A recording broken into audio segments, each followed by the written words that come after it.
anak batuknya nggak sembuh-sembuh, kambuhan. Kalau sekolah sakit, ntar nggak sekolah sembuh. Sembuh, sekolah lagi, sakit lagi.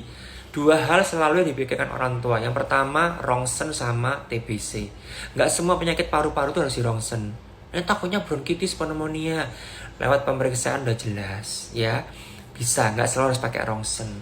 Dan kalau batuk itu nggak hanya TBC, penyebabnya banyak, apalagi sekarang ini tuh virus banyak, COVID banyak, influenza banyak, RSV banyak, mikroplasma banyak.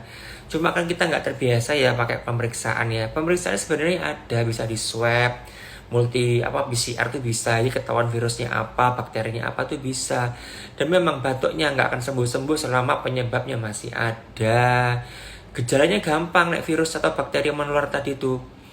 Ini kena dok, ketularan ini itu sudah jelas itu virus. Jangan-jangan virus